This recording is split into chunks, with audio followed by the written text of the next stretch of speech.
All right, everybody, ladies and gentlemen, boys and girls, welcome back to the Calling a Man's Answers show. Just introduce yourself. Today's my guest. Sure. Yeah, my name is Josiah. I'm a physician assistant. I'm probably here because I got a little bit TikTok famous being the PA at the South Pole Station over this past year at the winter. Yeah, that's my intro. If you've seen my TikToks, then you know who I am. Yeah, let's just dive into that. So, I think it's fascinating because not only do most people know nothing about Antarctica, like the only thing you Yeah, know is about geography, right? But then you sure. come along and you explode on TikTok, and the cool thing about it is I actually talked to someone about this earlier, but he's a virologist, and you could see why he Uh-huh. exploded because of the whole pandemic. Yeah, But the yeah, cool thing about it is you're seeing not just like people on TikTok and Instagram, not just kids and even adults interested in, being an influencer or interested in like cool cars and money, but they're also interested in ideas and yeah, fascinating scientific things. So yeah, like let's talk about a little bit what you were doing down at the South Pole, specifically what your job title was. What were you sure. doing down there? So my job basically, I'm part of the medical support. I am there as one of two medical staff on station. The other one is the doctor. So there's the doctor and then me, the physician assistant. They also do nurse practitioners in that role, but that's it. No nurses, no other medical staff. We basically run whatever we need to run for medical support. Now, what that looks like on a daily basis is we are uh, basically seeing anybody who comes into the clinic, obviously, and we do have a set clinic area in the station. It's actually pretty roomy. They're pretty generous with the medical area. As you can imagine, like space is kind of a premium because you don't want to have to build a bigger building down there than you have to. But we have a pretty generous area. Besides that, we also run the pharmacy. We maintain the inventory of everything medical. That includes medications, equipment. A lot of stuff runs on batteries. We've also got to maintain like ventilators and things like that. Anything that you could imagine you'd want at the South Pole, we have to do everything for it. We have to quality control it. We have to manage the inventory. We have to see if it's gone bad and make sure to order a new one next time we get shipments. We also take on other duties around the station that aren't medical specific. Everybody on station usually has, at least one job, usually two. Part of our medical duties this year was taking care of some of the trash.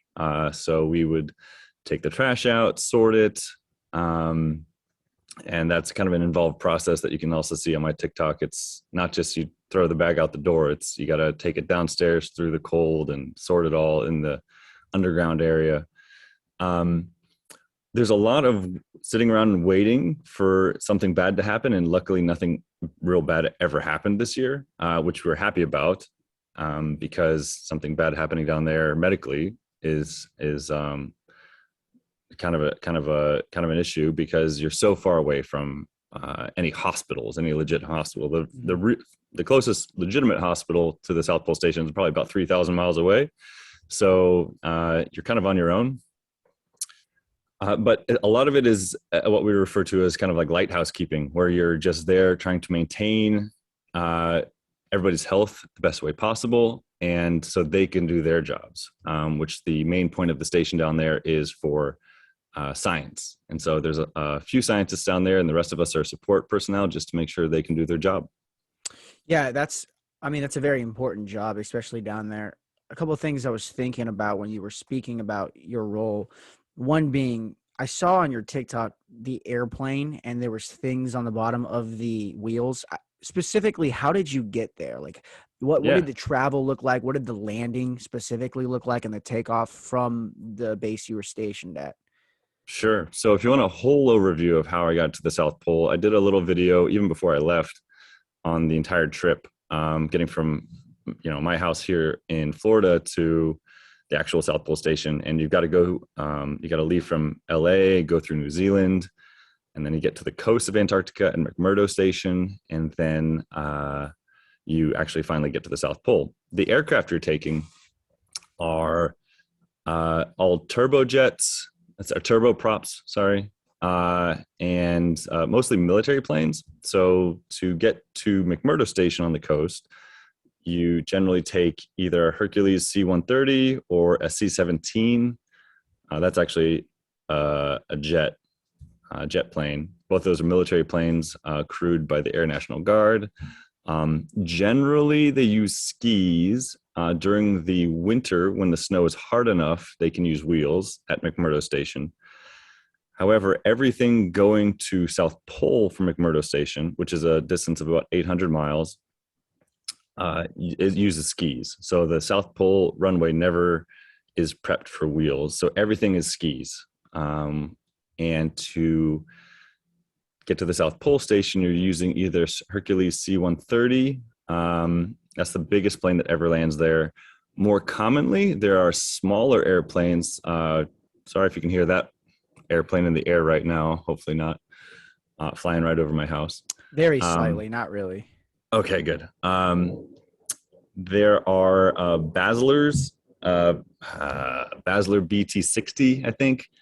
And this, you have to be a kind of an airplane nut to know what I'm talking about, I guess, because I didn't even know these before I went down there. A Basler is basically a DC-3, like back that they used during like World War II, retrofitted to have better engines, better capacity, and to be able to move people. But basically everything that lands at the South Pole is on skis. That's probably the main point I'm trying to make here, because there's just no solid ground for a runway, and it takes special grooming to be able to land with wheels, and we don't have that at the South Pole. Yeah. Just, I mean, obviously a basic question about landing on skis. Sure. How do you slow down? Like, because, like, do you carve like how a normal snowboarder would, or like does it have to like wiggle the wheels specifically, or how do you No, slow down? that's a good question. I'm not a pilot, but I know there is a little bit of drag just from hitting the ground with skis. But then also you're turning off the engines, and I think reversing the jets too. And so that's how you brake. I believe. I'm not a pilot, but I believe that's how they slow down once they touch down. We do have a super long runway too, for what it's worth. I think it's about 3 or 4 miles long or something crazy like that. Maybe it's 2 or 3. Anyway, it's a really long runway. So usually they're slowed down way before they get near the station. However, we do have protocols in place because the skiway actually intersects one of the paths to go out to doesn't intersect. It stops before one of the paths to go out to one of the telescopes. And so obviously people are going in and out there. So they have warning lights on the sides of the path being like, hey, don't cross if there's a landing. I never saw those signals because we were there in the winter time when there are no flights going in and out. But it is a safety precaution just in case for some reason they can't slow down or something, or they overshoot the runway. They don't want people in that walking path when there's planes going. No, yeah, and I'm sure, like, obviously, like you said, that makes sense that they would do something like reverse the jets. And then I another, think that's what happens. I'm not a pilot, like I said. yeah. But another thing I was thinking about earlier when you were speaking about your job and your duties down there would be specifically, do you see, or the injuries you type of see, or even illness to some sense, is it all cold weather related, or mostly cold weather related, frostbite, things like that? So a lot of it can be. We did have a couple cases of frostbite.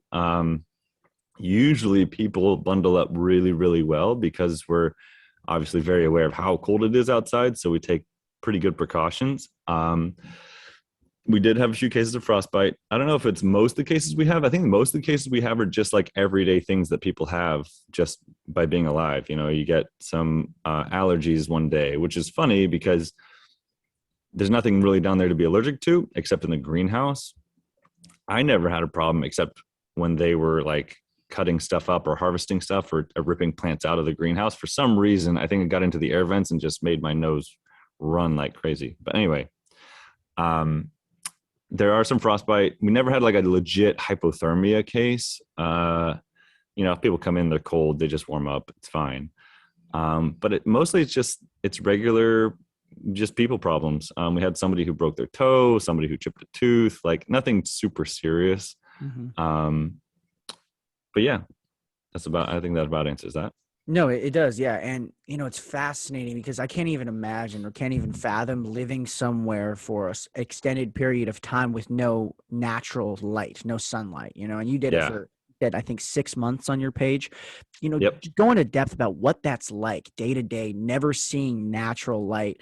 Do you have to replenish your vitamin D a lot? Do you have to get a lot, like take capsules? Because even me, I'm from Vegas, so a lot of sunlight. And then I go Mm-hmm. to college up in Pacific Northwest in Portland. And even there, I feel replenished or depleted in my vitamin D, and I have to take capsules. What do you guys do there? What is it like day to day with no sunlight? Yeah, so we definitely encourage people to take vitamin D. We say it's basically it's I mean, we're not force feeding people pills, but we're like, you got to do this. And we provide it for people from the pharmacy if whoever didn't bring any on their own. I brought a bunch. Um, and it's definitely a requirement because you're just not getting your natural vitamin D from the sunlight because there's no sunlight. So you've got to do it on your own. We also have lots of other vitamins people take, and we provide from the pharmacy if they want, like B12 and zinc, vitamin C. If people want to take those, they can. Uh, as far as not seeing the sun for that long, it is really strange because any time of your of the day or night, you can just walk outside and see darkness and see the stars in the sky. And it's kind of strange. I mean, most of my day I'm inside the station with the lights and everything, and all the windows are boarded up, so you can't really see outside. So it's almost like you're in a submarine or something where you don't even know what time of day it is, even if there was light outside. Um, so um, you're a bit shielded from the fact of knowing it's nighttime all the time. But yeah, you walk outside and it's nighttime all the time. Um, and I'm being from Florida, I'm the same as you. Like I'm used to seeing the sun all the time. I'm used to going to the beach, feeling the warmth of the sun. And I think I did fine with it for a good while. The sun goes down in March, late March, doesn't come up again until September. And I did pretty good until I would say late July. Late July, it just started to drag on me. Like I uh, I just started getting really fatigued. I started getting like very low energy. Like my sleep requirements, I felt like I needed to sleep a couple more hours a night. It felt like I just wanted to hibernate, honestly. And some people will probably recognize, some symptoms of seasonal affective disorder out of those, SAD, which I definitely was starting to experience. But that was after, 3-4 months of the sun having gone down. So I feel like I did pretty well. Some people definitely have it worse. Some people go the whole winter and are totally fine. It just depends on the person. Mm-hmm. The other thing we have too, if you want to kind of lessen the effects of that, is we have a greenhouse with grow lights, so you can go in there and kind of experience like real, like full spectrum light. Well, actually, it's probably more skewed towards what the plants want, so it's not even full spectrum anymore. But yeah, they have pretty bright grow lights, and it's very humid in there too, since it's where the plants are growing. So I didn't take advantage of that as much as I should have, but that's another way you can kind of cope with the darkness. But it's very weird. It's very weird. 3 months straight, total pitch black, and then 6 weeks on either side of that, you have like the sun slowly going down or the sun slowly coming up from the horizon. So Mm-hmm. it's very weird, but it's pretty cool too, because you go out just about any time and you can always see the aurora. What we're used to calling the northern lights, but they're the southern lights down there. So it kind of makes it worth it for me. What I guess I should start with if it did it affect, I'm sure it didn't after a long period of time, but did it affect your concept of day and night, your concept of how long you should be awake? Because you would even assume that like even people who work graveyard shifts would start to become disassociated with wakeness almost. Did you Mm-hmm. experience that when you first got there or when you started experiencing this SAD? Did you ever feel that? I did, yeah. When I started like towards the end of July, I did start feeling I started feeling like I didn't want to follow a daily schedule anymore. Like I wanted to sleep when I wanted to sleep, and be awake when I wanted to be awake. I almost started getting on this two sleep a day cycle of like two times a day, like, and I say day meaning like a 24-hour period, two times where I'd sleep for 6 hours at a time and then be up for 5 hours. And then it was like this weird schedule that my body wanted to do. And you're right, I kind of became disassociated from my normal schedule. The other thing that doesn't help with that is that our internet is just by satellite, is we don't get satellite internet 24 hours a day. It's only about 5 hours a day, the good internet. And that slowly slides backwards in the day throughout the year.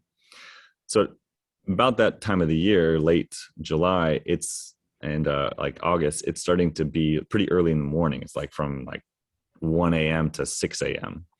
And so you want to stay up to get the internet, but you're also supposed to be in the clinic for like official clinic hours, in the morning to afternoon, like normal 9 to 5-ish hours. So that also messes with you because you're like trying to stay up for internet, and then you're getting a few hours sleep, going to work, and then it's a jumble of sleep and wake, and a lot of it's a blur to me now. But yeah, it can be really tough. Yeah, I was going to ask you that. You kind of answered it. If you guys still stayed on a traditional 9 to 5 schedule, or if you guys had some weird associated with satellite and everything like that, your hours changed, because the concept of a day is only because, especially for you having family members and loved ones in Florida, you would assume that your day could, if it's pitch black all day, your day could be considered the same time it was in Florida, because you're not going to have sunlight anyway. So I was wondering if you guys still followed a traditional schedule, but you kind of answered that. Yeah, so some people do. I do. Being medical support, we changed it slightly, and so my day actually started at 11 and I would end at 7. Around that time when I was staying up later, and besides the fact that I wanted to do it because it made it easier for getting internet, it's also because certain people's jobs revolve around having internet. Like a lot of the scientists need to have internet to do their jobs or to make progress on something in their job. So they'll change their schedule throughout the year to follow the internet schedule. And so, one second, I'm actually at my parents' place. Let me get them to quiet down just a second. So yeah, certain people's jobs, most of the scientists follow the internet schedule to be able to make progress on their work or whatever they're doing, or to send data back to the mainland or to the US. So you have this whole kind of like cohort of people that are staying up following the internet schedule. So since that was the case, I was like, well, it makes sense if there's a bunch of people awake at a certain time that I should also be awake. Since I'm medical support, it'd be better than both of us medical people staying awake and then sleeping at the same time. Why doesn't one of us kind of like stay awake, just in case there's an emergency? That way we're already awake and we can help respond to it. So yeah, I changed my schedule a little bit, but there are definitely people that rotate all through the year around the internet. There was one person who actually tried a 28-hour day cycle where I think you're up for 16 and then sleep for 12 or something like that. And he did that for a couple of weeks. So a lot of people experiment with different things. A lot of people do like a sleep 3 times a day. Everybody's on a kind of a funky schedule. Some people just sleep whenever they want. Some scientists that have a very flexible schedule, they just, whenever they're tired, they just go to sleep and then stay up for whatever they feel like. So you said there was you have all kinds. Yeah. You said there was about 36 people down there, right? 39 of us total. Yeah. 39. And it's got to be weird to come back. Like, I mean, you sort of said this when you were talking about it. I don't know if we were inside of the podcast yet, if we were just talking before, but you were talking about how it was a little shock to get back to civilization. It's got to be, you got to become accustomed to only seeing those 38 other faces, right? What was it like to come back to civilization, modern civilization, where there's millions of people, especially somewhere like Florida? Yeah. Well, I'll tell you what, you don't really realize it until you leave. But yeah, you're on the station. I'm gonna wait till this helicopter goes over. I don't know why we're having so much air traffic today. You're good, man. Everything's flying right over my house. Um, anyways, so yeah, you don't really realize it till you leave, but um, you are in the same place with 39 and 38 other people, whatever, and you're just so used to seeing all the same people all the time, all the same time. Sorry, all the same people all the time. Every meal you go to, you know everybody there, you know everybody's faces. Nobody's an unknown, you know. And then it was really weird, actually, just going from South Pole Station to McMurdo Station, where there was like 500 people, I think. Uh, and we went to the cafeteria there. I was there with another guy coming off from the station, and we both went to the cafeteria. And I just found myself like just like looking around the cafeteria, like subconsciously, like my eyes were just like darting around the room. And I think I was trying to find familiar faces because I'd seen nothing but familiar faces for like 9 months. And then it was like this almost like anxious thing where I was just like eyes darting around the room looking for people that I recognized, and I didn't recognize anybody. And your brain thinks that's weird after recognizing every single face you've seen for the last 9 months. So that was definitely a thing. Getting back to Florida, and then 3 days after before I even got back to Florida, I went through LAX. And that was probably the most people I've seen together at one time. Let's see. Can you still see me? Yeah. Okay. It might just had a notification about my camera. It's weird.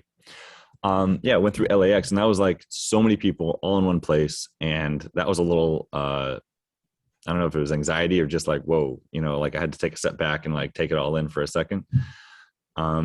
It is an adjustment. It's very weird. Like there's all this noise that we get used to like tolerating in society, whether that's like just traffic or just moving around other people, or like, I don't know, that's what I've come to describe it as. It's just noise, stuff your brain has to filter out constantly. All these stimuli and things coming in that your brain just learns how to filter out. And then once you're down at the South Pole, like brain doesn't have to do that anymore. It's like doesn't have to filter anything because there's hardly anything stimulating you. And you get used to that, and then you come back to society and it's like, whoa. And then like you have to build your brain has to build its filters all over again to filter everything out, because it's kind of deafening. So that's the best way I can describe it. No, yeah. Did your dreams change dramatically after a while of being down there? Do you remember? Yeah, actually, it's funny because I started dreaming a couple of things actually. So I started dreaming about being at the South Pole, which is weird. I usually don't have dreams about where I am. Like I'm like, my dreams are bizarre. Like there's no basis in reality. But I would dream about being there at the South Pole, because it's kind of like Groundhog Day. Every day is the same, we try to break it up as best we can, but a lot of it's just the same day after day after day. And then there's two things a recurring dream, and I've never had recurring dreams, but two things that I recurrently dreamt about were sunrises or sunsets actually. Like I would just dream that I was somewhere like in Florida watching a sunset, and like part of me would be like, oh my God, this is so beautiful. And then the other part of me would be like, oh my God, did I leave the South Pole? Like, did I say goodbye to people? Like I'd have a little mini freak out in my dream about that. And the other thing is I would have dreams about rain, Oh, like wow. thunderstorms. I had probably 6 or 7 dreams about rain. And I didn't really realize I was going to miss that. Like I knew I was going to miss the sun, but I didn't really realize I was going to miss the rain until I started dreaming about it. And I would just like dream that it was like pouring down like thunderstorm, and I was like walking through it, and it was like the best thing ever, But yeah, those are the 3 things that I think were different about my dreams when I was down there. Did you guys exercise while down there? I'm sure you had to have some Yeah. type of a specific. Do you guys have like an exercise room? Because I Yeah. Yeah. We have a weight room. Actually, I'll say this. So the South Pole Station has one like main long section, and then it has like 4 pods coming off of that. And each of those pods has a different function. And one of those pods is just dedicated to being a sports gym. And it's kind of like a smallish basketball court. Oh, that's awesome. Yeah, but it's great. Whoever designed the station was like, you know what, let's give these people something to do with all this time. So it's got basketball hoops in there. We played volleyball in there like twice a week, which is awesome. And above that, on the second floor, kind of overlooking the sports gym, is a weight room. So you got all your treadmills, all your like free weights and everything in there. So that was awesome. I'm definitely somebody who would have had second thoughts if they didn't have a gym down there. Second thoughts about going, because working out just helps keep me sane. And I was like, I don't know if I can be in a place that's that cold without the sun for that long without having a way to work out, you know? So it's really great they have that. Everything I needed or wanted was in there. And it's also just a good community space to have, to get together and do sports. We also could rearrange it to become like a giant movie theater too. We'd Oh, that's pull all awesome. these seats and couches in there and pull down the giant projector screen and kind of turn the gym into a movie theater, which was awesome. We did that probably once a month or so for like long weekends or whatever. So yeah, it's recreation is definitely important. You know, it's not just fun for the sake of fun. It's fun for the sake of sanity, you know? So yeah. Is everybody down? I'm sure this is not the case, but is everybody down there American or scientists from all over the globe? Yeah, so everybody who's on the support staff, like me, who's medical or who's a plumber or electrician or something like that, they're all American or were legally able to work for the U.S. government in some capacity. So you wouldn't have to be a citizen; you could be a resident alien or something like that, green card or work visa. But everybody who was on the support staff this year was American. There were 3 foreigners who were scientists. There was an Australian, a Brit, and a German. Those are the 3 international people on station. The rest of us were Americans. Yeah, that's got to be, especially for them, it's got to be kind of almost overwhelming to spend that amount of time with people from a different country than you. Um, but I never thought about that, but yeah, you're probably right. I think, I think they've all spent a significant amount of time in other parts of the world. So I think it may not have been that much of a deal. I think what was harder is just getting used to getting along with just those people for 9 months, regardless of the nationality, some people you'll like, some people you won't like, yeah, and in general, we all pretty much liked each other. So it wasn't too much of a problem, but yeah, I think more than nationality, it's just personality, is the for hardest sure. thing to get used to. Well, yeah, for sure. I'm sure there were some people like upside of you, like not just about you, but other people who didn't Yeah. really bode well personality wise. That happens with everything, teams, everything. Yeah, But exactly. You get 40 people together, like, you know, people are yeah, going to have conflicts and drama and stuff. So, but you got to move past that if you're going to spend a year together, right? Um, right.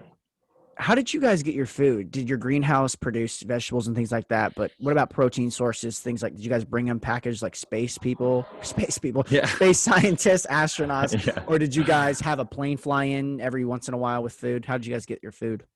Yeah. So everything that comes in either by plane, like one of those, like a cargo plane during the summer, or we also have a track that runs from McMurdo to the South Pole, like an overland track where they basically have these giant tractor vehicles and they drag the cargo behind them. That's how we get our fuel too for the power plant. So basically, everything that's not grown in the greenhouse has to be able to be frozen. So it gets to us frozen.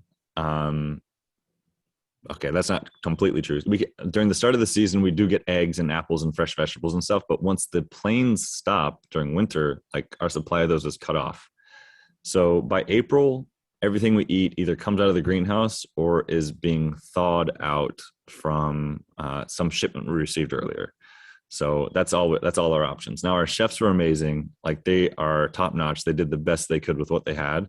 But yeah, you definitely start to miss things like eggs and fruits and apples and oranges and bananas and fresh tomatoes. We did grow some grape tomatoes, I think, in the greenhouse. But yeah, you start to miss some things that just can't be frozen and can't be grown in the greenhouse because it's just too small for something like an apple tree or Yeah. something like that. So yeah, but they did an amazing job. Really good cooks, Did you chefs. guys only have specifically because like you said, different people were on different sleep schedules. Did you guys have specific times for breakfast, lunch, and dinner? Was it come and go? How did you guys do that?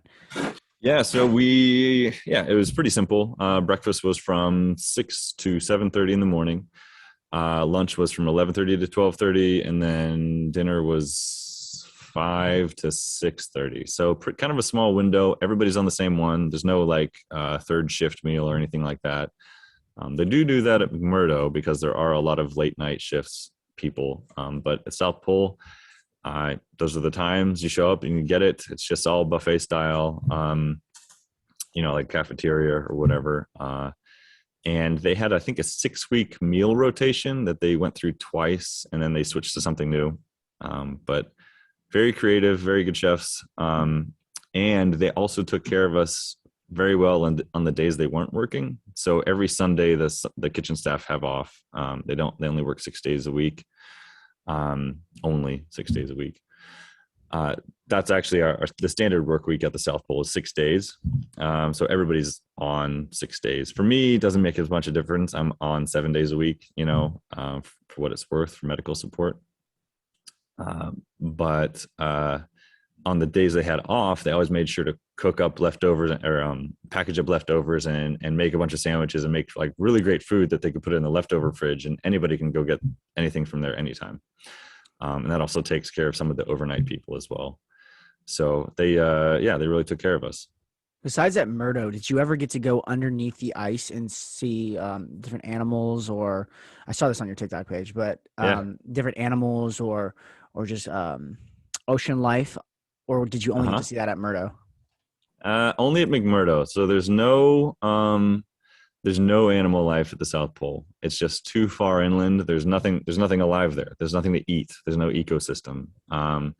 There might be like bacteria trapped in the ice or something crazy like that, but like there's just nothing. There's nothing for the food chain to build on, So I've heard from some people that like occasionally, once every couple of years, a bird, like I lost one of the birds down there is called a skua. A skua will get lost and get blown off course and will like land at the South Pole or something dead, basically. But that's all I've ever heard. Definitely no penguins. Coming through McMurdo, though, you see plenty. I saw tons of penguins, some whales, tons of seals. So near the coast, there's tons of life. But at South Pole, there is none. There's nothing there except for us and what's growing in the greenhouse. So what, I think this is like an important question to ask for everybody listening. What are the scientists working on there? What is everyone knows that there's research being done at the South Pole, but I don't think anybody really knows unless they follow your page, or there's some other people who are working at the South Pole that are pretty TikTok famous, but I don't know if they were. Why are we there? Yeah, why are you guys there? Yeah, exactly. Yeah, so everybody's like, why are you guys even there? Like, why are we down there polluting an environment, that we don't need to be? And that's fair, but the biggest science experiments there, I think there's something like 20 or 30 total, but the biggest ones are for astronomy. So if you think about it, the sun is down for 6 months out of the year. And so based on that and the atmosphere just being very clear, like basically year round, 365 days a year, it's pretty clear, means that it's great for astronomy. And it has, because if you think about it, we're at the South Pole and we don't, we just spin around like that. We're basically always looking at the same sky, looking downward. It rotates around, but it doesn't actually change. So you get to, if you want to study one thing for a long period of time, you can point the telescope at it and just track it 24 hours a day, 7 days a week, for a while. And so it's a unique place in the earth. I guess you could do it at the North Pole, but that's melting. So to be able to study astronomical objects for long periods of time and get a lot of like really good images and data from that. So there's a couple different telescopes. What they're working on now is they're analyzing some of the background radiation in the universe to see, kind of like study how the Big Bang left that radiation behind, and where we came from and everything, and how the universe first formed and all that cool nerdy stuff. I'm going to be talking a little bit more about that on my YouTube channel in the coming months, or coming month or two probably, as I post interviews from people and they're talking about it. I'm going to try to do some animations to make it a little bit easier to understand. But there's that, and then there's climate science going on there too. So there's a research station down there that just looks at the atmosphere, measures ozone levels, monitors the weather, and takes readings for like CO2 levels, methane levels, like all the different gases in the atmosphere that we're releasing or that are naturally occurring. We're keeping track of it and seeing how levels fluctuate over the year. So yeah, that all plays into like climate science and people's climate change models and everything like that. So yeah, there's it's unique in that sense too, because it's so far away from any source of pollution that it's basically the purest air in the world. Oh wow, yeah. And so because there's so like the nearest city is like thousands of miles away, like we're basically not being polluted by anything. And it's the Antarctic continent's the size of like Australia. Actually, I think it's bigger than Australia. It's bigger than the US. So if you imagine like that big of a place with no pollution, like you just get the purest air, and it just helps give some data. It kind of gives you like the background pollution level of the whole Earth, because there's no pollution anywhere nearby. It kind of gives you like the worldwide average or background or whatever. So there's some other seismic stuff that like detects like earthquake waves in the crust of the earth too. There's no earthquakes around there, but if an earthquake happens somewhere else in the world, we can detect it down there, and it kind of helps pinpoint where it came from. So there's a variety of different experiments there. I think it's funny, when I started talking about this on my TikTok, people would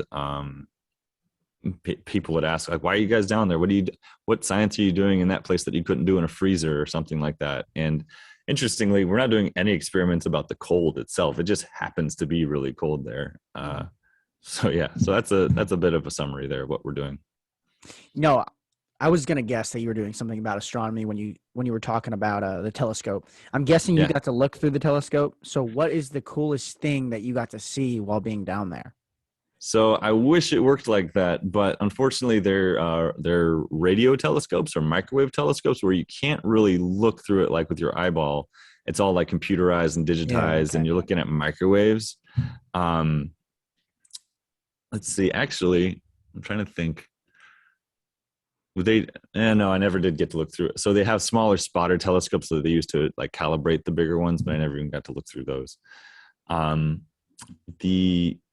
didn't get to see it, but the coolest thing I think that I was there for, I don't know, some of your listeners might remember if you're particularly nerdy, but a few years ago, there's this big news story about how we saw the first image of a black hole, and it was kind of like Oh just like yes. kind of an orange ring. Okay. You remember that? Yeah. So there was, and it was this huge collaboration, like science experiment from telescopes all over the world. I think there was 7 or 9 telescopes. Anyway, the South Pole Telescope was one of them. And they're continuing that project this year and looking at the black hole at the center of our own galaxy, trying to see if we can get a similar picture. And so I was there for that. And when they're gathering all that data, now it's not where I could see it, but I wish. But hopefully next year or two, we'll get to see what that picture looks like. So that's kind of exciting. To be there, kind of like what history was made. I actually helped pack up a lot of the hard drives with the data from that.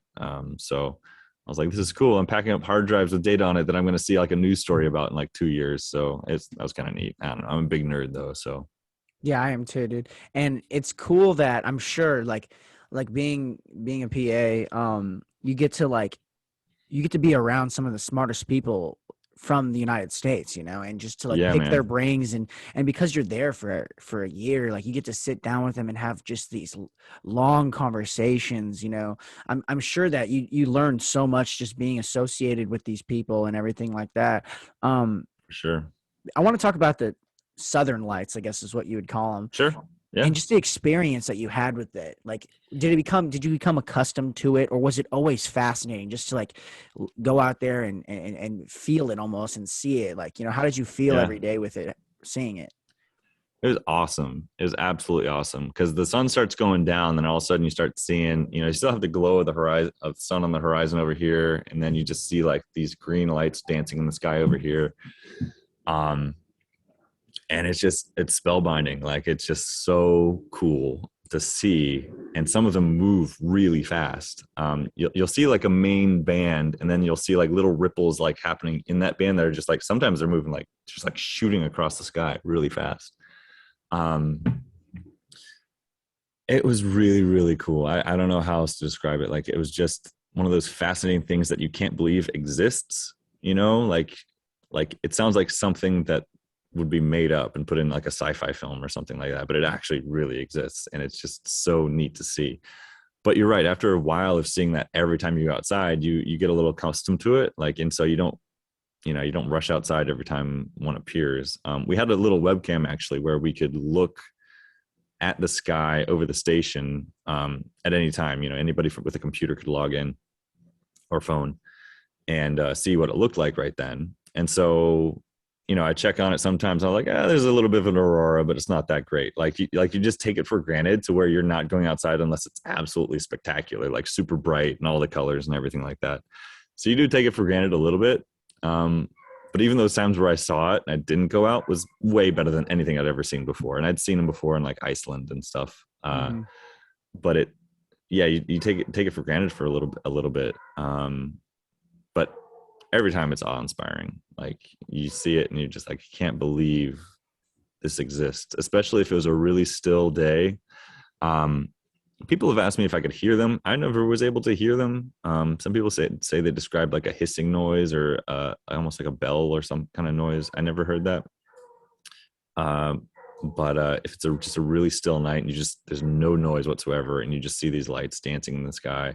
Sometimes they're so bright where you don't even need a headlamp if you're walking out to a building, you can just like turn your light off, and the whole snowy ground like just glows green, and you can see exactly where you're going. It's pretty amazing. So what exactly are they? I don't think I know specifically what those northern southern lights are. Yeah, I did a little bit on my TikTok trying to explain. It's complicated, but basically there's solar radiation that comes at us. That's not sunlight. It's like particles that the sun is like just throwing at us. Little tiny subatomic particles that just come at us really fast, like hundreds of miles per hour, I think. Wait, 100,000? Yeah, I can't remember. Maybe thousands of miles per hour, something like that. Anyways, they hit the atmosphere, and they hit stuff. And whenever two like particles hit each other, usually like light and energy is the result. And that's basically what happens. They crash into atoms in our atmosphere, and they let off light. And they only happen in the north and south because our magnetic field around the earth kind of like bends them towards that area, and then it kind of funnels them in towards the poles. And that's where they all crash into the atoms in our atmosphere, and then they just light up. And then they have these cool like wavy patterns that kind of like move and bend, because that's kind of like the magnetic field that they're following is kind of like bending and warping as it's pushing it around. So that's kind of like the quick and dirty summary. It's kind of complicated, I know, but it's basically particles from the sun just crashing into our atmosphere. Yeah. Can you guys see constellations from the Yeah. South Pole? What is some of the Yeah. more prolific ones? That's a good question. Actually, I never learned the southern constellations. So they're different than what you see here in the northern hemisphere. So from Florida, I could only see like maybe a fraction of the constellations I could see from down there. Probably the biggest one is the Southern Cross. So there's the Southern Cross that kind of points the way south, or towards the. So if you imagine right above the South Pole had a line going straight up, it would point at the celestial South Pole, the South Pole for our sky, basically. There's no star or constellation there. It's just kind of like this empty space. Unlike in the north, we have the North Star almost exactly on the North Pole of the sky. There's nothing like that in the south. But you have the Southern Cross that kind of points the way there. That's the only one I remember, and I remember finding in the sky when I looked, but I never learned the southern constellations, unfortunately. I was too busy looking at the auroras, probably. To go off of that too, though, is just like it's got to be so fascinating and such a overwhelming experience to have stillness and almost pure quietness when you're not talking to someone or some of the machines are running. What is it Yeah. like? What does your headspace become? Is it, do you almost, are you almost forced to meditate almost? Like, is it just like, does your become quiet in your head? What is the headspace like when it's just so still, like somewhere in the South Pole? Yeah. I think in general you have to get used to that because I liked it. I think for some people they might not like that that stillness and being kind of like alone with your thoughts kind of feeling, where you have to be okay being alone, because you have a lot of that at the South Pole. If you're a super social person, maybe it's not the place for you, you know, Yeah. because you're gonna probably be on your own for a bit of the time, and you're also going to be taking long walks out to outbuildings. Um, Personally, I loved it. I thought it was very meditative because you're making maybe like a half mile, trudge in the snow with all your gear on. It's not easy, but you kind of get in this pattern of like just one foot after the other. And also, it's not easy because you're at altitude. You're at 10,000 feet, and you adjust to that altitude a little bit. But I never fully adjusted. Like it was always a bit hard for me. So you're struggling a little bit, not struggling, but you're exerting yourself a little bit, outside in the snow. But when it was totally quiet and all you can hear is your own footsteps, and you look up and you just like see the aurora or something, and it's just, I don't know, you just get the feeling that you're super alone. And I loved that feeling, but I think for some people it's unnerving. Mm-hmm. They probably gives them anxiety, but yeah, it is a bit meditative, honestly. Like it's almost like you put your head down, you start walking, and then all of a sudden you look up and you're there at the building you're going to, and it's almost like you forgot the intervening time, because you're just in like this very, almost like a trance kind of state. Yeah, and it's obviously different up in the northern hemisphere and the poles and everything like that, but it's fascinating to think that that's almost like um how humans in colder parts of the world existed up until, modern Yeah. civilization. Like I was talking to a historian not too long ago on this podcast. He's a friend of mine now, but we were talking about how ancient humans got to, the natives basically got to the United States and Northern America, and they basically walked. They think that Russia, or there's a couple of theories, but one of the major ones is that Russia and United States had an ice bridge, right? Mm-hmm. And Canada, I guess, and they walked. And if you really think about that, it's exactly that. It was just them, and their family members walking, and all they could hear is their footsteps, and all they could see was the stars.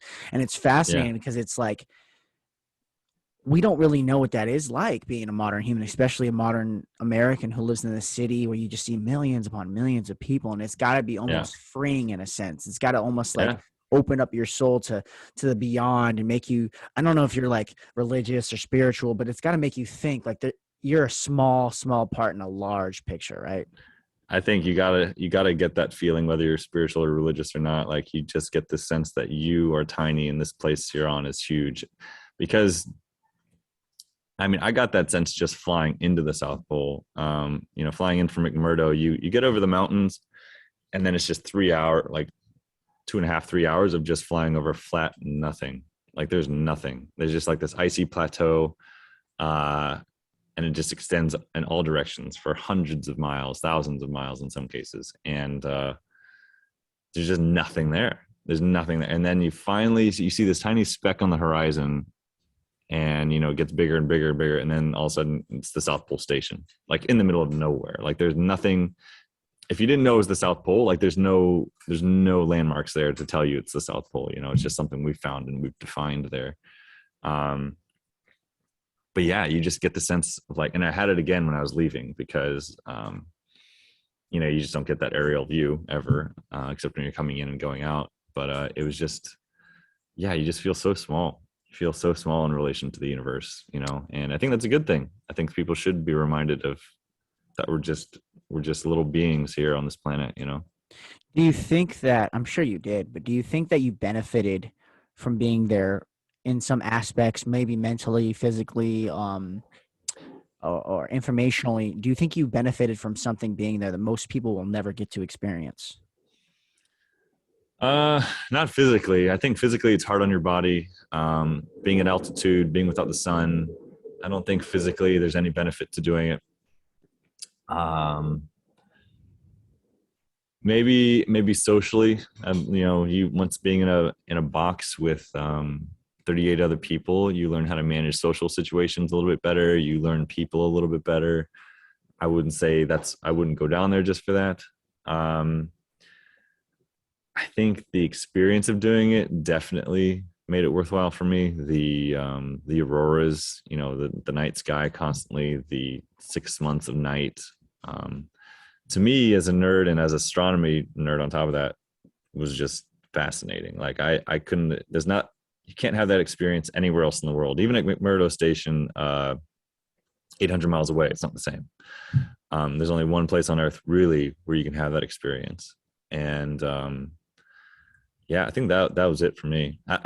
Socially, emotionally, emotionally, like I think it's tough as well. Like you're without the sun for that long, you miss home, you miss thunderstorms and sunshine and sunsets. So I don't know if I grew at all in that respect. I think I did learn how to take my time and relax a little bit more instead of you can't be like this manic person that needs to do something all the time because you'll run out of things to do there. And you just have to tell yourself it's okay to not do anything right now. So that's maybe one thing I learned while I was there, because there's just, you do everything you're supposed to do and you might run out of things to do, and that's it. So if you're a super go-getter person that needs something to do all the time, then maybe it's not the place for you. You need to learn how to chill out. So one thing I learned, I guess, I wouldn't go there to learn that lesson, because if you don't learn it, you're going to be miserable. Yeah. To go off of that, you just said one of them, but what are the top things you think you learned while being there?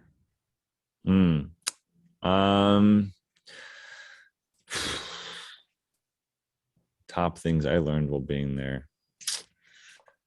I mean, besides all the cool science stuff that I didn't know before, and all the technical nerdy stuff like that to do with science and astronomy and stuff. Like as far as personal revelations, I I think I'm trying to put it into words. I think it changes your perspective on how to deal with people when you have to live with them. Like you don't have a choice, you're living with them for 9 months, whether you like it or not, whether they like you or not.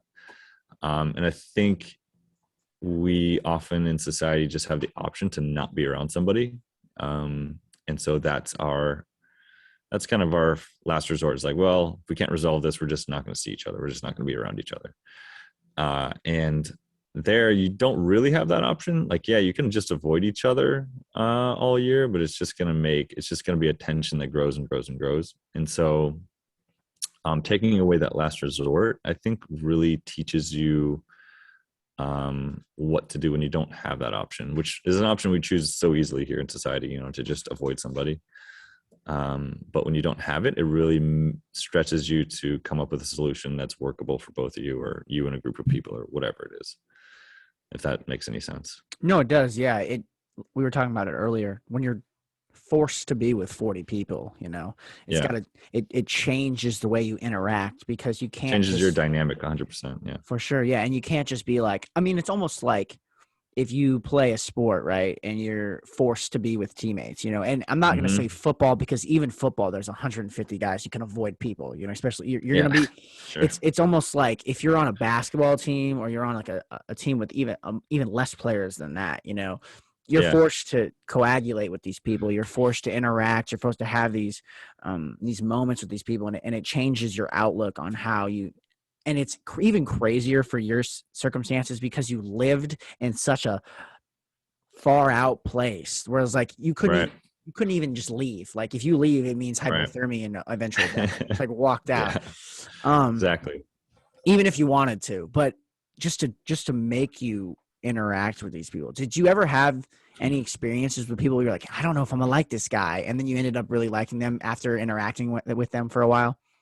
Yeah, actually, there was one guy in particular. So we had to do quarantine before we got down there.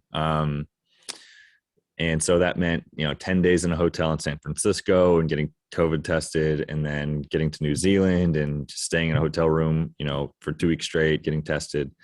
And then once you get through all that, you finally get to go down to Antarctica because they're trying to keep COVID off of Antarctica. Um, yeah, there was one guy that we do all these Zoom calls, and we did training over Zoom calls, and sometimes we'd play some online games over Zoom and stuff like that. Um, but there's one guy in particular that I just like, I don't think I'm gonna like this guy. Like he was just kind of a clown. Like he seemed a little bit dense. Like he just was not, he seemed to want to waste people's time. Like he would ask these questions on Zoom, I think just to ask them or whatever.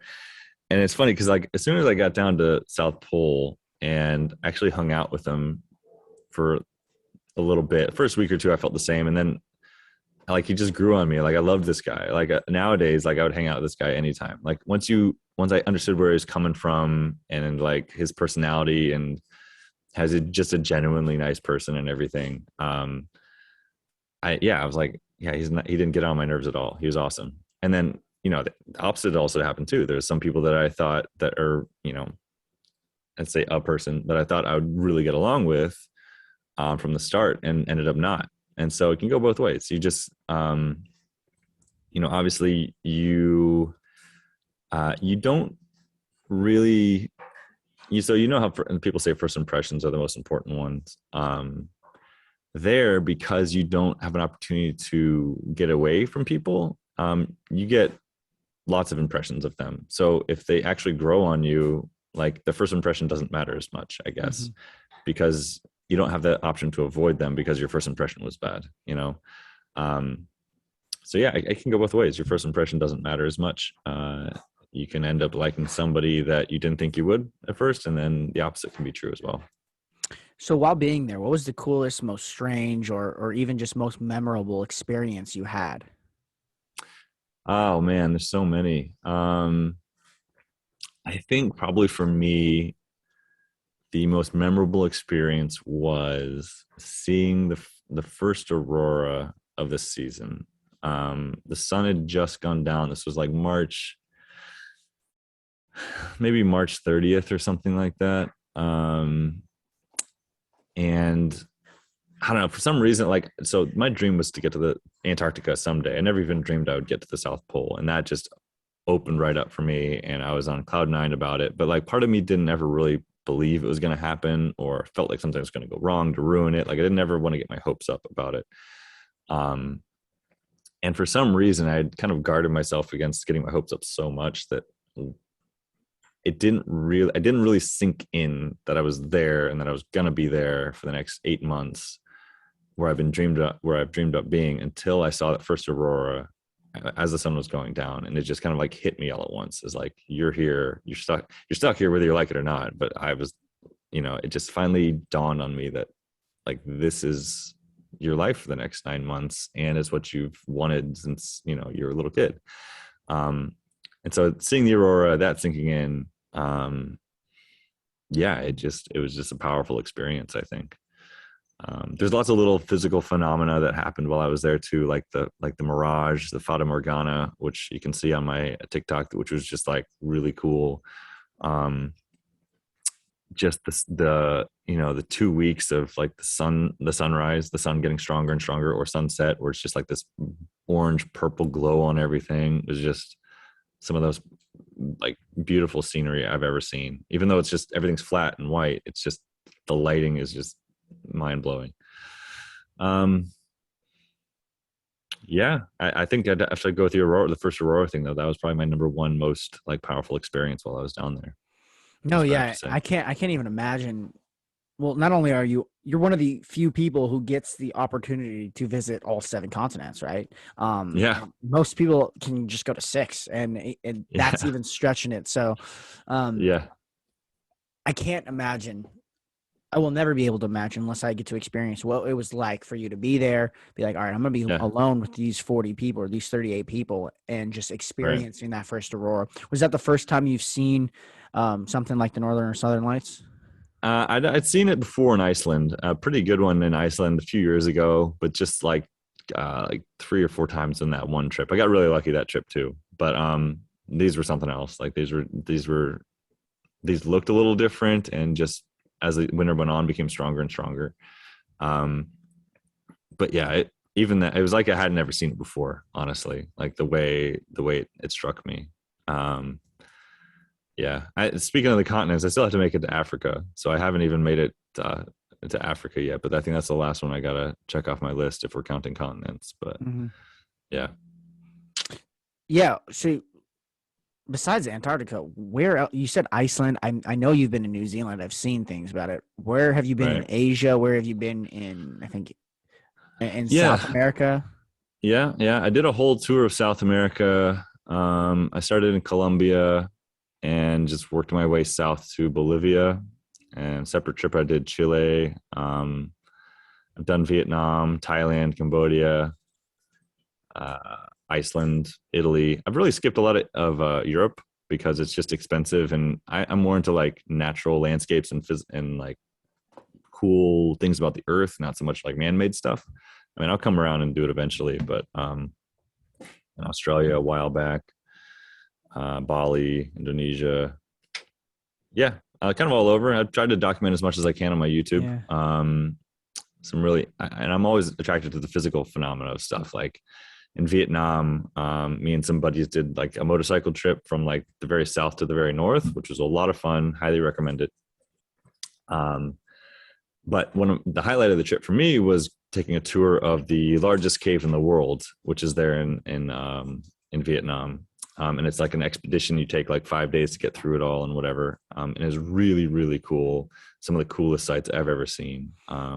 Probably just second to the South Pole. But yeah, that's all on my YouTube as well. Yeah. No, that's fascinating. You, having the ability to go to the South Pole and then also being a person who loves to travel and seeing all these things.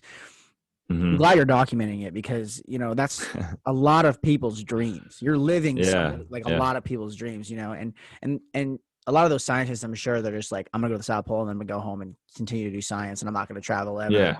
But there's also a Right. lot of people who are like, they're like they followed you and they're like, oh, this I thought this guy was just at the South Pole, and now I'm sure you're going to continue to travel, and they're Yeah, going to continue to that's the follow you idea. because, yeah, yeah. Do you think? But yeah, they're going to continue to follow you, and they're going to continue to grow with you. But do you think that you're going to ever take a specific medical job like you did for the South Pole anywhere else in the world, or do you think it's basically cut with Antarctica? Maybe. So I actually haven't looked into where I'm going to work next as far as. Sorry, I'm going to wait for this plane to go by. I don't know, maybe I just forgot how much air traffic there is around here. Um, yeah, I haven't looked at my next medical job yet. I would love to have a travel medical job. There's definitely companies that do it where they have to be like the medical detail on some location shoot for a movie or something like that. And I would love to do something like that. Uh, I haven't applied for anything like that. We'll see. I'm still trying to get this, like all this backlog of media content I have out of the way first. And then I've got my brother is getting married in January. So I've got a few things to worry about before I start looking for my next medical work, but I would love to do something like that. Where I'm like just going off somewhere in the world to do something medical. I mean, I'll also do it just on my own to travel too, but getting to do it as a job would be even cooler. The government does do contracts like similar to what I did in Antarctica, all over. They do it like in Greenland and American Samoa and some other kind of more exotic places. So yeah, I would totally do it. I think I, I had a great experience. I don't think I asked you this. How did you get into the medical side of things or the medicine side of things? Yeah, so I always knew I was interested in it a little bit since I was like 19 or 20. I got a degree in history early on. And then one of my friends said he was going to EMT school. And I was like, that sounds interesting. I'll do that with you. And I went to EMT school, started learning some medical stuff, and I was hooked. I loved it. And then, kind of wandered on from there. Like I went to firefighter school and a little bit of paramedic training as well. and at that point, I knew I wanted to do something science related. I thought I should have known at that point I should have stuck with medicine, but I was setting my sights higher and higher, and I was like, oh, maybe I want to do science, maybe I want to do research, and I tried to go into research and I hated it. So long story short, by the time I was about 20, what was I, 26, I think, I applied for PA school and got in. But yeah, I've always loved analyzing problems and figuring them out. And, blood and guts never bothered me. And I loved emergency stuff. So I was like, oh, it seems like the ticket. I'll just do emergency room medicine. And I graduated as a PA in 2015, and that's what I've done ever since. And I've loved it. Wouldn't do anything else. Well, I say that, wouldn't do anything else, but I also have kind of told myself I probably won't do this for more than 10 or 15 years. Then I'm going to find something else because I think you do emergency medicine for a while and you can kind of tend to burn out. That's a whole topic by itself. But yeah, I basically started off as an EMT. And anybody who thinks they might want to do medicine, I recommend doing that because it's usually, I don't know, 2, 3, maybe 4 months, depending on the program you go to. It gives you a really good taste of emergency medicine, at least. And if you finish it and you hated it, then it's like, all right, well, at least you didn't waste, 2 years in nursing school or something like that. Thinking, you found out really quickly that you hated it. I thought it was a really good intro course and helps you know what you're made of that way. So, Yeah, it's gonna be a sequence of people. My girlfriend's mom's husband was an EMT okay. before, and Uh-huh. now he and my girlfriend's mom they are basically, well, she's a nurse practitioner, but they Mm-hmm. they do IVs basically. Mm-hmm. They work for a wellness clinic that does IVs. Is basically the main thing Mm-hmm. they do. And just Cool. hearing some of the stories he talks about being an EMT, and then also talking to a buddy of mine who's in EMT school now, and things he's going to get to do. It's EMT because before I got into law, I was really Yeah. fascinated with forensic anthropology and forensic pathology. And so in Okay. high school, I was in this big forensics program. I got to go to the morgue. I got to see a bunch of dead bodies and things like that. And I was like, Right. I don't really want to stare at dead bodies and examine them for my life. And I don't really want to do that. But, I've always heard EMT is like another side of it because it's blood and gore, but it's living people. And a lot of the time Yeah. Right. you're trying to help living people not die, Right. and Right. Right. it takes a toll on you because sometimes they don't survive Right. or something, things you didn't, living people shouldn't look like that a lot of the time. So I'm Yeah. sure when you say, like, if you're going to get into medicine, it's what you want to do, it's because it's a damn hard job to do for not a Yeah. large amount of money. Yeah. Yeah. Yeah. No, it's true. Like, you gotta, what you said about, you're dealing with living people, but you don't get to save every one of them. You don't get to save a lot of them, so you got to be very okay sleeping at night and knowing that you did what you could, and that's it. Some people, I think, have a really hard time with that. They want to always second guess themselves and be like, well, if I would have done this differently, or if I would have seen this earlier. And it's like, as long as you knew you did the best thing you could with the information you had at the time, like, that's the best you can do, So, it definitely takes a little bit of detachment. You definitely see people a little bit differently after getting into emergency medicine, kind of medicine in general, but especially emergency medicine or surgery. You kind of, you see people just differently. You see us all more of the same. I think you just see, you just know we're just like walking meat sacks or whatever, and you're just like there's not too much difference between us once, under the skin. So, I think it's good in that respect. It's, what am I trying to say? You just see everybody more as equals, I guess, because, no matter who you are, when you're having an emergency, you're just a human, and everybody has that human side when things go bad, I guess, whether you're a billionaire or a homeless person. Like, if you're having something go wrong, you're just a person. You're just you're hoping medicine can save you. Yeah, I don't know if you know who Dr. Peter Attia or Ashia is, but I was Mm-mm. listening to a podcast between him and Joe Rogan recently, and he was he was a medical doctor, but who practiced cancer surgeries. But now he Mm, works on longevity, and you should actually look into him. He's fascinating. He works on longevity and trying to okay. get people to live longer. It's what he studies now. But he was talking about part of the reason he got out of being a cancer surgeon was having to tell 28-year-olds or something that they have stage 4 pancreatic cancer and they're going to die. And, having those Yeah. conversations, I can't even imagine, because that's like Yeah. not did you get shot and having to watch someone die for EMTs, but it's like Yeah. having a person who was healthy 2 years ago, who just Right. Right. has stage 4 brain cancer or pancreatic cancer, and you can't Yeah. really help And it's them. like, yeah, there's nothing you can do. And it's like, yeah, that would be really tough. That'd be really tough. Um, I'm good at short-term crises, not long-term crises. Long-term, that would wear on me really fast if I had to do that. Yeah, that's tough. Did you have to deal with any like chronic illness while you were there?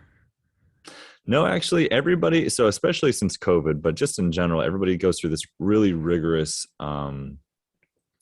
physical qualification screening before they get down there, where you have to have a physical, you have to have like ultrasound of your gallbladder and your kidneys to make sure you don't have any stones that are waiting to cause a problem.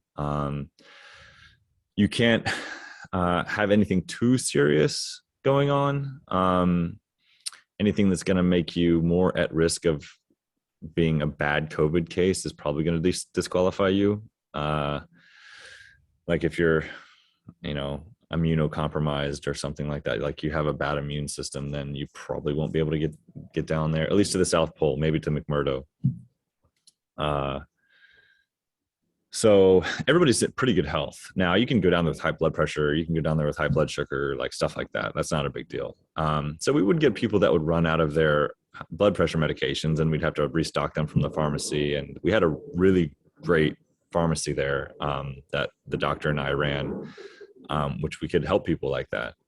Because if you think about it, people have got to bring down like almost a year's worth of medication, and some people it actually was a year's worth of medication, and sometimes they just can't get that much from their doctor back home to bring with them.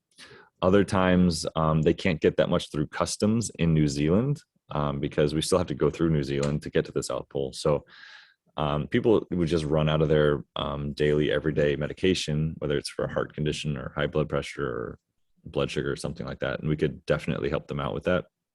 Nobody had that I was aware, I had a crippling like chronic disease or something like that really affected them. They would probably be screened out for that if they were a high risk. Depends though. It really depends on what the condition is. But as far as I know, we didn't have anybody like that. So yeah, no. Now that being said, I don't go and look through everybody's medical records before they get there or when I get there. We do have everybody's medical history available to like the doctor and I. If we have somebody come in to the clinic that has a medical problem, we can access their chart, but we still follow like the HIPAA privacy laws and everything on the station, same as we do in the States. We don't just go rooting through people's medical charts for no reason. We keep everybody's privacy as private as we can. But yeah, there could have been somebody with a condition there that I didn't know about and wouldn't know about unless it became a problem. How did you guys treat frostbite when you had a case of frostbite? So frostbite is there's not a whole lot you can do. It depends on how bad it is. So we only had one case of maybe like bad frostbite where somebody's like tissue died and like had to keep it clean and patch it up later. But mostly it's just getting it warm, keeping it protected, and then trying to keep the area from getting infected if the skin's broken. But a lot of it's just making sure it stays clean and then just seeing how it turns out. Like how much damage is done there, like how much tissue is dying. There's not a whole lot you can do to reverse the tissue. If the tissue is dead because it got really badly frostbitten, there's not a whole lot you can do about it. Just make sure it doesn't get any worse. Yeah. Well, man, I think that's a good way to end it. Thank you for this conversation. Okay, all right. Yeah, I ended. Sure. We've just been going for we've been on the call for about an hour and 25 minutes, but we've probably been talking for about an hour and 20. And, Sure. I don't want to hold you all day, but Okay. I'm really thankful for the conversation we had. Yeah, man. Um, Happy to be here. I'm glad you reached out. I think it's really cool what you're doing. And yeah. Thanks.